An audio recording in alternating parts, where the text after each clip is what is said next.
আমরা এটা গতকাল আমরা খবর পাই একটা যে বিশ্বকাপ ফুটবল কেন্দ্রিক একটা উত্তেজনা আছে এবং এই উত্তেজনার অংশবিশেষ কিছু কুচক্রী মহল এখানে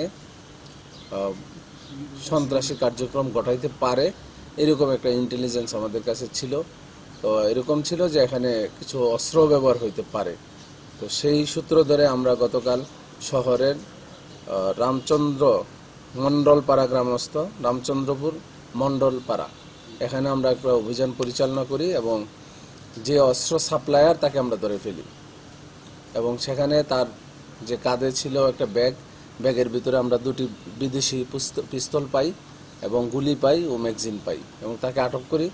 এবং এই বিষয়টা আমরা কিছু জানতে পেরেছি যে কিছু যারা সন্ত্রাসী যাদের হাতে এই অস্ত্রগুলো যাইতো তারা চাঁদাবাজির জন্য একটা পরিকল্পনা করছিল এবং এই বিশ্বকাপ ফুটবলকে কেন্দ্র করে তাদের চাঁদাবাজিটা ছিল।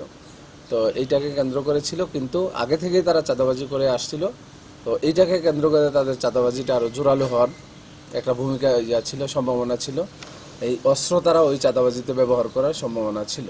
তো এই প্ল্যান ছিল, এই প্ল্যানটা আমরা জানতে পারি এবং গোপন সূত্রে জানতে পেরে আমরা অভিযান পরিচালনা করে এই অস্ত্রগুলো উদ্ধার করেছি।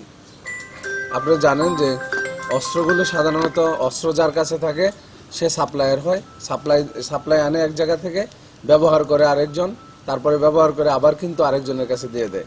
তাদের কিন্তু এরকম একটা টায়ার থাকে। তো যার কাছ থেকে অস্ত্রটা ধরেছি সে কিন্তু অস্ত্রের সাপ্লায়ার প্লাস সে তাদের সহযোগী, যে কয়েকজন আছে তাদের সহযোগী প্লাস সাপ্লায়ার। জেলা পুলিশের চলমান অভিযান সমূহের ধারাবাহিক অভিযানের একটি অংশ এটা। আমরা আপনারা দেখতে পাচ্ছেন যে 2টি বিদেশি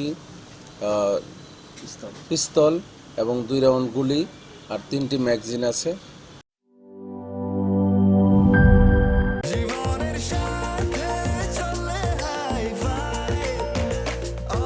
স্বাস্থ্যকর অল টাইম, সব সময় অল টাইম হেলদি লাইফ।